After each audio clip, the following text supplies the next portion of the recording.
What is going on, everybody? Football season is finally upon us. Let's go, baby. And it is time to lay it on the line, put my foot down with my full predictions for the 2021 season. So in this video, going to be doing record predictions, playoff predictions, and awards. A full show ahead. Going to be a really fun one. Please do hit that like button down below. Really helps me out, helps support the channel, and share this video.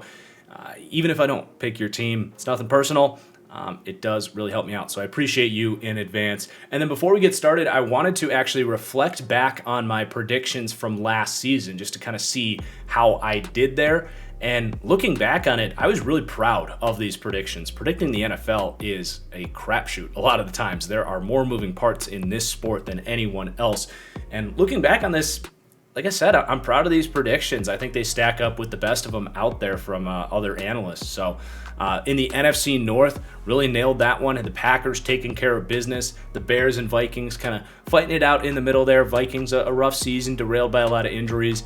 NFC East was by far my biggest miss. This division is always a mess, and I think a lot of people would say the NFC East was their worst predictions, especially last year, where it looked like Dallas and Philadelphia were going to compete and be the only relevant teams in this division, and it was like the opposite. Philadelphia fell apart, injuries on the offensive line. Carson Wentz forgot how to play football. Very difficult to see that coming. And then Dallas, Dak Prescott goes down, the offensive line fell apart. Also a team that you can pretty much excuse away. Now, I was lower on Washington and the Giants. Both teams, from a culture perspective, showed a lot of growth with two teams that I thought had two of the worst rosters in the league heading into the season.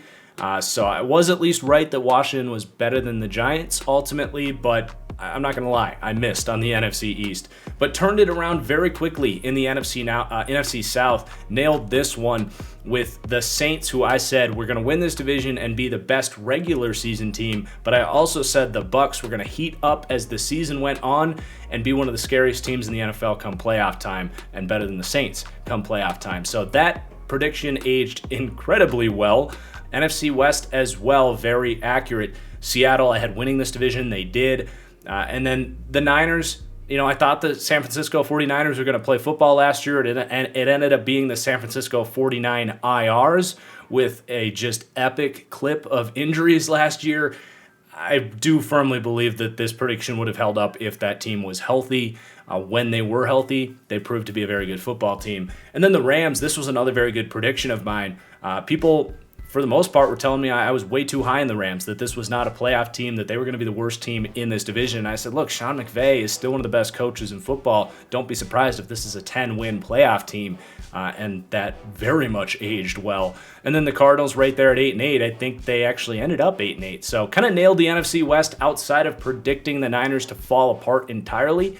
And then in the AFC North was pretty good, although Cleveland, I was happy to see them prove me wrong. I just wasn't willing to bet on the culture aspect of Cleveland. There's no denying the roster talent there. But with a new head coach there, Kevin Stefanski, I was just very hesitant, but very quickly showed that they've got things on track, and happy to say I was wrong about the Cleveland Browns. Baltimore, Pittsburgh, very close there.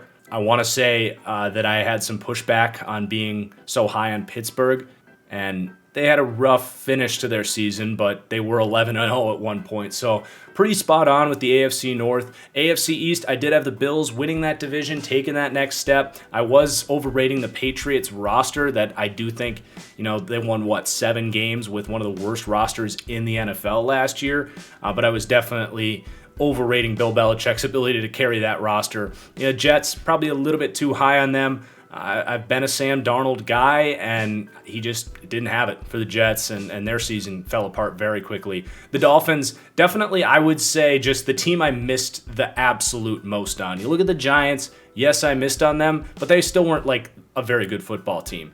We'll talk about the Raiders in a little bit. They had a little bit of a better season than I thought, but the Dolphins and the Browns, I said they have a ton of upside. It just was about the coaching. The Dolphins, like, they just straight up proved me wrong. Brian Flores flipped this on its head. The defense was incredible. The offense, I was right. Like, I didn't see Tua having a big impact as a rookie, but Ryan Fitzpatrick really carried the load for that offense and made them serviceable, whereas I thought it was going to be just an anemic, terrible offense, which it kind of was, but not at the level I was expecting. So the Dolphins, definitely my worst prediction from last year. And then the AFC South, pretty close. I think the Colts and Titans actually ended up with the same record last year. If not, they were within a game. The Titans ended up winning the division. This just was going to come down to tiebreakers for me. We had Houston at third there. Maybe a little bit too high on Houston, but really when you look back at their season, Deshaun Watson, they had a lot of close games. They still had a really explosive offense, and Watson was incredible. So a little bit too high on Houston, but I still had them third and missing out on the playoffs. And then Jacksonville had that train wreck season. So pretty good on the AFC South, AFC West as well. Chiefs just kind of running away with this thing. Denver, kind of an average team. The Raiders, as I mentioned, I was a little bit too low on them, but by the end of the season, my prediction that this defense was going to be borderline worst in the NFL and that this was not a playoff team did hold up. And then the Chargers, record-wise, was pretty good, but I did completely whiff on Justin Herbert. But ultimately, I'm very proud of these predictions, hoping to have similar success this year. I hit 10 out of 14 playoff teams. And the playoff predictions weren't terrible. I did get some pushback from Packers fans for having them lose to the Bucs in the first round last year. Said that matchup was really going to be rough for them with the mismatch of corner and receiver play. And my goodness, that aged correctly. It did happen a couple weeks later in the NFC Championship. But that was a good prediction there. A little bit too high on the Seahawks as I had them going to the Super Bowl. And then in the AFC, I really thought it was going to be all Chiefs. The Steelers kind of ended up walking in based on matchups there. But I wasn't too high on anybody in the AFC outside of the Chiefs there. So okay there, but really turned that around with my playoff predictions in January, where outside of the first week game between the Browns and the Steelers, which I even said was the hardest game to predict that first week, and I said the Browns would at least cover the spread, I actually got every single game right until the Super Bowl, where the Bucs ended up beating the Chiefs, where I had the Chiefs over the Bucs. So I wanted to have some fun looking back on the predictions from last year, but let's get into this year now, starting in the NFC North, and very similar. I have the same standings from last year with the Packers on top. Now, I'm going to try to make a couple points on each team here, but I do want to say, if you guys missed my summer deep dive season preview series, if you want a deeper explanation for the way I feel about all these teams, no better way than a 50-plus minute breakdown on each and every team. So do make sure you guys check out that deep dive series if you want to hear more about how I feel about these teams. But yeah, Green Bay, I think, is poised for a really big season. I think the defense steps up. They have a real slot receiver for the first time in a few years. The Bears, I think, have a lackluster season. That defense is going to keep them in games, but they aren't without holes. The cornerback situation there is a huge concern. Their offensive line's a huge concern right now. This is really about doing the best for Justin Fields and making sure that he looks good and is playing with confidence heading into 2022. But as far as their regular season, I think it's very similar to last year, where yeah, sure, maybe they sneak in, but not a real threat. But not a bad team either. Vikings, I will say, I'm souring on the Vikings. I had them 12th in my power rankings, and I don't think I would put them that high if I were to redo it right now. Irv Smith done for the season. That's just an element to that offense that is going to be taken away. Also, Christian Darrisaw and Wyatt Davis, some good-looking draft picks in April, have really not shown like they're going to be impacts heading into the year. So some steam falling off for the Vikings. Still going to be in the mix. I still like that defense quite a bit. And I wouldn't be stunned if they were a playoff team, but definitely souring on the Vikes. Lions, pretty self-explanatory. I mean, they're going to have some scrappy games, and they're a tough-minded team, but they're going to have one of the worst passing games in the NFL, and in 2021, that's a recipe for disaster. And then talk about recipes for disaster as we get to the NFC least. And you got Washington at the top for me, just barely edging out the Dallas Cowboys. I really buy into what Washington is selling this year. I think they have the better coaching than Dallas. They have the best unit in this division with their defense that has a legit chance to be the best defense in the NFL. And as long as Ryan Fitzpatrick can give them a nice baseline at quarterback, just as he showed for the Dolphins last year, this could be the winner in the NFC East, but it's not going to come easy. I think this is pretty much a coin toss for me. With Dallas and Washington at the top. Dallas does have an extremely explosive offense, but I'm super worried about that defense, and I'm always worried about any team coached by Mike McCarthy. So it's going to be close, but I do have Washington just edging that thing out. And also keep in mind, Washington has a brutal start to their schedule. I think I actually had them starting 1-6. So if they start really rough, don't come at me until the season's done on this prediction. Philadelphia is interesting, man. They have one of the more wide range of outcomes in the league. I'm not entirely writing them off like I think a lot of people are. I think this defense has a chance to be a top 10 group. And, if Jalen Hurts is any good, this team actually is going to compete in this division. But I don't think that's going to happen. But the offensive line is healthy right now. It's one of the best in the NFL when healthy. So they could have a good run game, especially with a Jalen Hurts at quarterback with what he does in the run game. And they improve the receiving core as well. So Philly's interesting to me, but with Nick Sirianni, it just doesn't inspire a lot of confidence. I think that's fair to say. But I also like getting Gardner Minshew in there to kind of raise the floor of the offense if Jalen Hurts sucks. So I have Philly at 5-12. They're a tough team to predict this year. If they're in the mix for the NFC East and even in the playoffs, I'm not going to be all that surprised, but I'm also not going to be surprised if they're picking in the top 5 next year.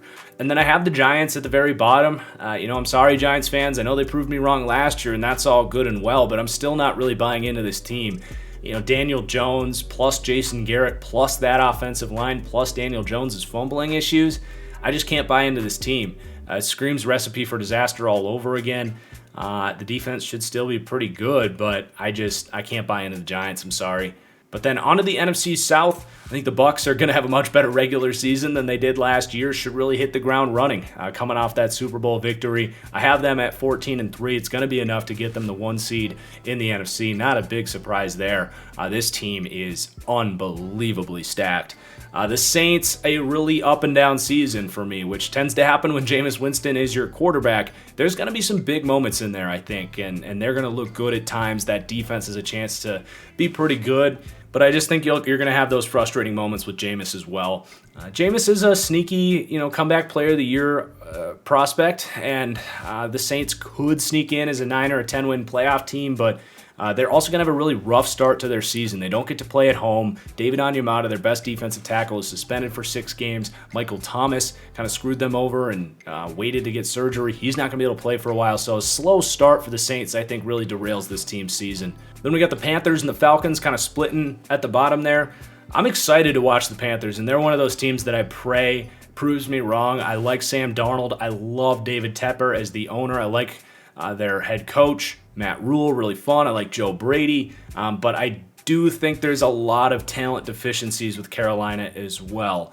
Super young defense that needs to prove that they're a really good unit, and then offensively, the offensive line I have no confidence in outside of right tackles. So there's Carolina, and then Atlanta. I tell you what, man, I have Falcons on every single one of my fantasy teams this year. They are going to put up digits on the scoreboard, but this defense is going to give up a lot of digits. So they're going to be a fun team for fantasy football players out there. But this team's in kind of a transition season, and I do think this defense is poised to be quite possibly the worst in the NFL. And then the NFC West. The NFC best, really, as all 4 of these teams will be making the playoffs, the first time in the history of the NFL with a new playoff format that all 4 teams in a division are playoff teams, which just makes for some incredible football. I have the Rams edging out the Niners, but both teams at 11-6, both teams that ranked inside the top 10 in my preseason power rankings, as did the Seattle Seahawks at 10-7. All 3 of these teams running the same offensive scheme as well. This is going to be fun, and I will just defer you to my deep dives on those teams if you want to hear more. Arizona is going to be interesting, and I have them winning 10 games because their roster is just that good, and I love Kyler Murray, and I think he's poised for a big season and is maybe a sleeper MVP candidate. But is this really the best case scenario for the Cardinals? Is the roster talent gets them in, and then they're stuck with Cliff Kingsbury, who you can't really fire after meeting expectations? I don't know. Cliff, to me, has a ton to prove, really in 2 aspects, as far as getting this team to play more physical at the line of scrimmage, and also just schematically, both offensive and defensively, helping these players get put in the best positions to succeed. I just don't think Cliff Kingsbury has shown that he can do that, and if you're stuck with him heading into 2022, I he can prove me wrong, absolutely. But he's got a lot of proving to do. On to the AFC, I do have Cleveland winning the AFC North. This roster is simply dangerous. My goodness, if some of these young players hit, the Browns are Super Bowl contenders. I have them rolling. Their schedule's pretty easy as well, so 13-4 for the Cleveland Browns. And a lot of confidence in Kevin Stefanski for what he showed last season. Baltimore Ravens, kind of business as usual for me. I won't get into how much Lamar can progress as a passer and all that stuff. I did that in the Ravens deep dive, but still expecting a very good season for the Baltimore Ravens. Some tough injuries with guys like Bateman and J.K. Dobbins that took a little bit of steam off that offense, but overall should be pretty good for the Ravens. Steelers, I still have it 10-7. I like the Melvin Ingram signing. Should patch up that pass rush to be the best in the NFL, which will make them one of the best defenses in the NFL because that's what the Pittsburgh Steelers do. And then offensively, we did say the Steelers have earned the benefit of the doubt to make all the moves they did on the offensive line. They've looked pretty good in the preseason. I still have some reservations there, absolutely. But as long as that offensive line is okay, this offense should still be more than serviceable with all those playmakers. So I still think the Steelers are a pretty good football team in one of the best divisions in football, but at 10-7. And then the Bengals, I think Joe Burrow eventually looks really good this year, and he alone is going to keep them in games. But this might be best case scenario for the Bengals at 6-10-1. I'm actually going to predict a tie. The last time I did this, I actually hit on the Lions having a tie 2 years ago.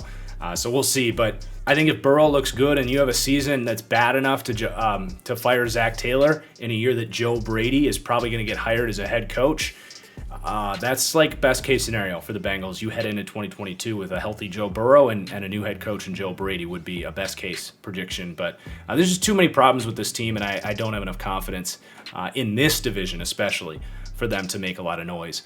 And then the AFC East, I got Buffalo rolling at 14-3. Pretty easy schedules for this entire division, so they're all going to come in a little higher than you might expect. But Buffalo picking up where they left off, and then New England bouncing back at 12-5. Again, a pretty easy schedule. I actually had them starting 8-0, so finishing 4-5 there. But Mac Jones winning that job out, I think he's going to give them a really nice floor, help them move the chains, and they're going to have a really good run game as well. And defensively, I expect this to be a top 3 to 5 defense in the NFL, getting crowd noise back, getting healthy, getting their guys back from opt-outs, loading up in free agency. Don't sleep on the Patriots. I don't know how much noise they can make in the playoffs, but don't sleep on them being an extremely dangerous football team this season. And then the Miami Dolphins at 9-8. Look, man, this is giving Brian Flores a ton of benefit of the doubt based on how I view the rest of this roster. I think defensively they are due for a regression back to the mean. This is a team that was remarkably healthy last year and totally leaned on turnovers, having led the NFL in turnovers last year. I do not expect that to continue, and statistical probability agrees. And then I look at the offense. The only way they were able to move the ball last year was benching Tua and putting in Fitz. When I watch Tua play, he just doesn't inspire confidence. I hope he proves me wrong, but behind that offensive line, I just don't think this offense is going to be any good. So this is giving Brian Flores a ton of benefit of the doubt, but I think the Dolphins are a sneaky candidate to be actually a bottom 5 team in the NFL next year. I'm not saying that's likely. This team has proved a lot of people wrong, myself included. But just getting to 9 wins this year, I think, would be exceeding the capabilities of this roster that, to me, is one of the worst in the NFL, especially on offense. Like, I get that they have receivers, but how much is that going to matter when Tua is not very good and their offensive line is one of the worst in the NFL? So we'll see on that one. And then the Jets at 7-10. I think Zach Wilson's going to have a really fun season. I'm a big Zach Wilson guy. The Carl Lawson injury took some steam away from this defense, and I'm not going to bet on the Jets to be a playoff team or anything, but I think they're going to be a scrappy team and get some wins that people aren't expecting from them. And then on to the AFC South. I got the Titans kind of running away with this thing. Honestly, I think they're the only team really heading into the year with momentum as a good playoff caliber team, because I look at the Colts, and if they were fully healthy, I think they're right there with the Titans, but it's just iffy right now. You got Quentin Nelson playing banged up. I don't know if he's going to start week 1 or not. Carson Wentz kind of rushing back.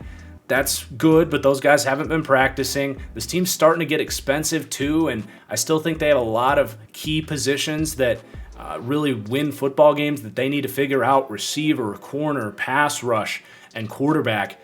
They have really good players, scattered throughout this roster, but it's at slot corner, middle linebacker, guard. I don't know. I think the Colts are in a weird spot right now, and I don't have a ton of confidence. My gut on them isn't, I don't feel all that good about them right now. The Jags at 5-12. I think Lawrence has some really explosive moments, but Urban Meyer has a lot to prove, and I think this defense will be one of the worst in the NFL. And then the Houston Texans, self-explanatory there. This team is a complete disaster right now. Seems incredibly unlikely that Deshaun Watson plays for this team this year. That's just a mess in its own.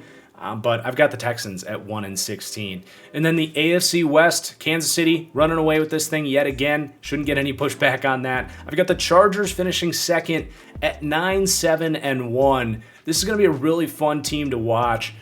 I think they have a chance to be this year's Cleveland Browns for me, where everything comes into place, rookie head coach, and they kind of remove the woes of years past. The Chargers have been that team that finds new ways to disappoint you. That's really what this is about, is having that consistency and earning some of that benefit of the doubt that they just haven't had. But the top-end talent, Justin Herbert, all on this roster, it's going to be one of the more fun teams to watch in the NFL. Then we got the Raiders at 6-11. Look, man, I think the Raiders are in for trouble. I think they're going to win a decent amount of football games because they will be able to move the ball on offense. I think John Gruden can coach. You got Waller, you got Carr. Ruggs should have a better year this year. They're not going to be a bottom 3 team in the NFL, but I don't think they're going to be that far off of that with a defense that I have no confidence in whatsoever, with an offensive line that should be much worse, and a quarterback that I think gets exponentially worse the worse that your offensive line gets in Derek Carr. So I have very low expectations for the Raiders. I think they win 6 games this year and are going to have to take a very serious look in the mirror after another underwhelming offseason and ask, do they have the right leaders in charge of this organization? And then the Denver Broncos finishing this thing up at a measly 6-11. I just don't have a very good feeling about the Denver Broncos. That's really what it comes down to. This is one of the best rosters in the NFL, but they're just missing something, whether it's coaching or certainly quarterback, or just maybe culture. I don't know. We'll see how this ages. This roster is incredible. But with Teddy Bridgewater at quarterback, I just don't know how much motivation and just effort really you're going to get from this team on a week-to-week basis.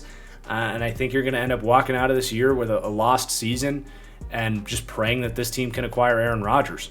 Again, we'll see how that ages, but I just don't have a lot of confidence in a team like the Broncos this year. So there are your standings predictions right there. We're going to do playoffs here shortly, but I want to do my award predictions here. MVP, Patrick Mahomes. I think that defense takes a step back, but the offense really clicks in, and Mahomes puts up legendary numbers. 17-game season now. Look for 5,500 passing yards, 50-plus touchdowns. I think the interception numbers come up because he had so many dropped ones last year, but I think Patrick Mahomes wins MVP this year, especially because I think they win a ton of games, and it's not going to be because of that defense necessarily. Offensive Player of the Year, I've got Davante Adams. I feel like we're trending in a direction where quarterbacks don't really win this award. I think Lamar Jackson is another good candidate for this because he's kind of a unique quarterback in that way where he runs so much. But I went with Davante Adams, who I think missed 4 games last year and still put up some of the best just statistics for any receiver in the league. So if he stays healthy, he could get up there close to 1,800, 1,900 yards. He's the only true dominant target in that offense. So look for Davante Adams, close to 20 touchdowns, 1,700 yards, massive season from him. Defensive Player of the Year, Myles Garrett. It's got to happen at some point, right? I think voter fatigue sets in on Aaron Donald having won it last year, and I think Myles Garrett takes that next step to being the best edge player in the NFL for a really good Cleveland Browns team. Dak Prescott here going to win Comeback Player of the Year. He's got to be the overwhelming favorite. A lot of good candidates this year. You look at Saquon, McCaffrey, Nick Bosa, Derwin James, all excellent candidates as well, but I think because Dak is the quarterback and keeps Dallas in that playoff contention, I think he wins it. Offensive Rookie of the Year for me is going to be Kyle Pitts. I like these quarterbacks. I don't know if you're going to be able to really point to one and say, he was by far the best quarterback, but I think you will be able to look at Kyle Pitts and say, Yeah, he was a dominant player from day one, very similar to like what Justin Jefferson did for the Vikings last year. Going to have tons of opportunities, should be the number 2 target in an offense that is going to put up a ton of numbers, as we talked about with the Falcons. And then Defensive Rookie of the Year, Asante Samuel Jr. for the Chargers. This was the single steal of the draft. Could not believe this was not a first-round pick, especially in a modern NFL where all these teams are running cover 4 these days. That is Asante Samuel's best fit. Off-zone coverage, eyes on the QB, elite-level quickness and ball skills in a system with Brandon Staley that does that at the best. So I think Asante Samuel gets 4 or 5 interceptions. I think he makes some highlight tackles as well, coming up on screens, and wins Defensive Rookie of the Year for a second-round cornerback. But now let's finish up with my playoff predictions. Going to get through these relatively quickly here. Let's start in the AFC because we've been doing NFC first. So our first game here will be Baltimore at Cleveland. I am going to take the Cleveland Browns to win this one. This should be a pretty good game. This will be the third meeting between these teams. And I think that just gives the nod towards Cleveland, having seen this gimmicky Ravens offense, 2 times during the season. I think with the defensive talent they have, I think gives them a slight nod in this game.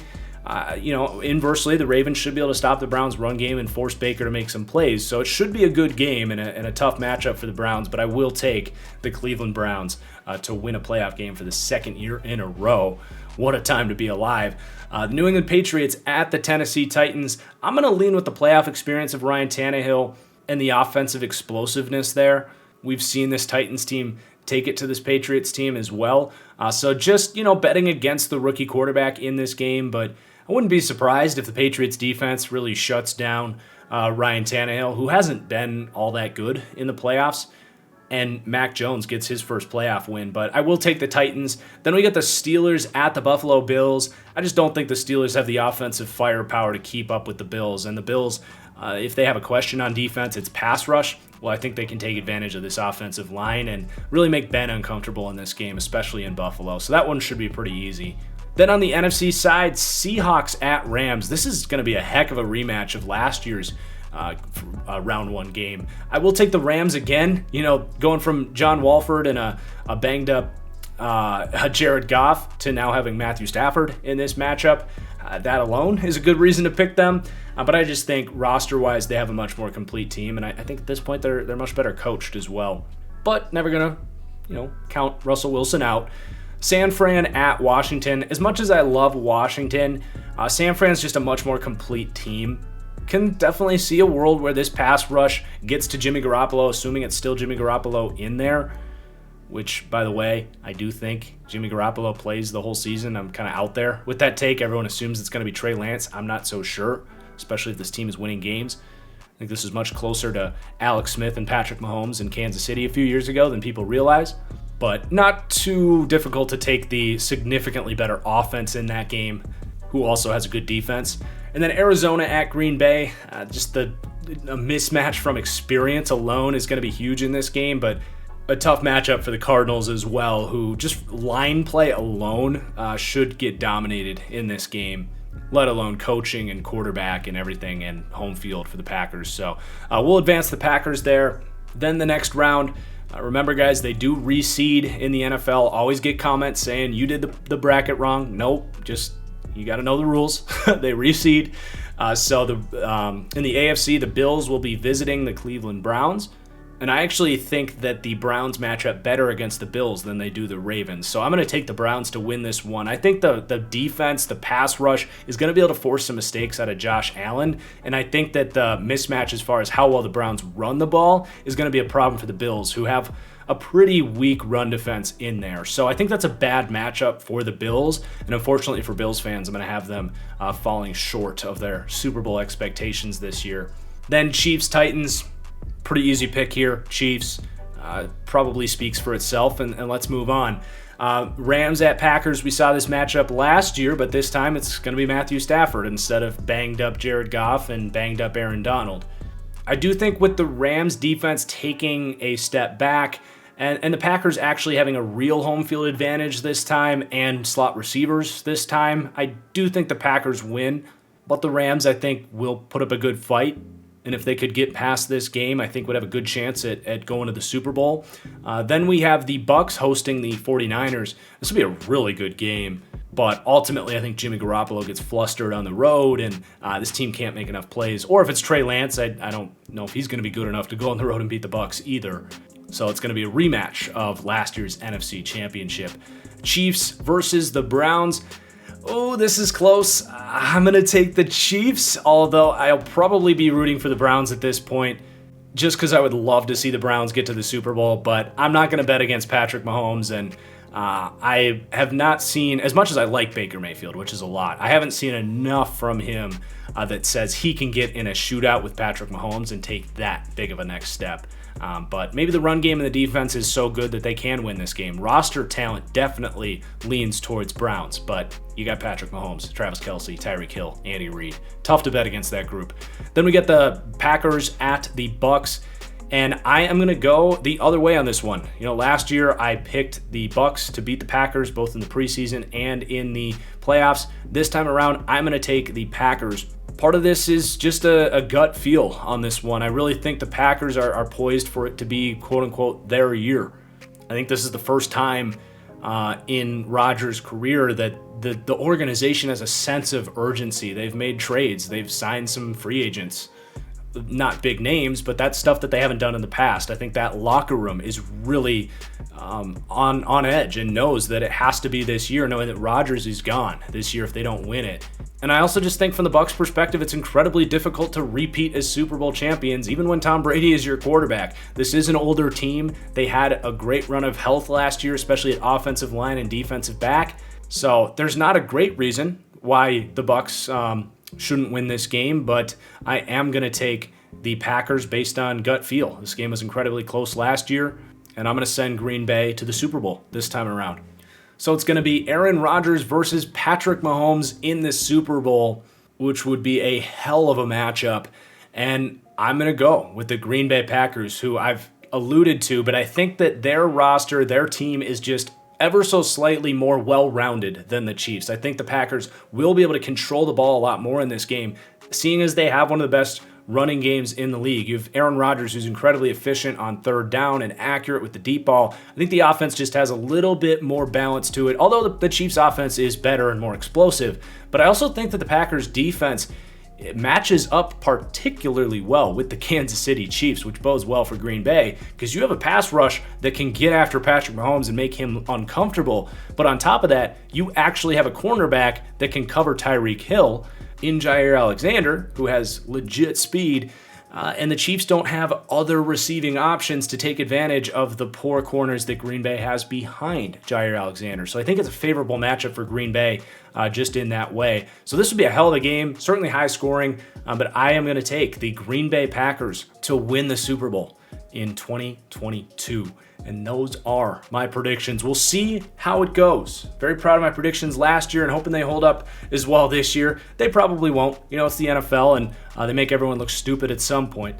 But hoping that's not this year. I appreciate you guys for watching. Let me know your predictions in the comments down below as well. And again, please do hit that like button. Make sure you subscribe. We're going to be starting on Wednesday with our first weekly podcast that is going to be a live show now every Wednesday at 4:30 p.m. Eastern Time. Super excited to have that as a consistent thing. So we're going to be starting that on Wednesday, doing an NFL Top 100 players for the upcoming season, as well as my top 10 breakouts and answering the mailbag. So it should be a super fun live show. And then we'll have my picks, week 1 picks as well on Thursday. Appreciate you guys for watching. Hope you enjoyed, and we'll see you in a couple days. Peace.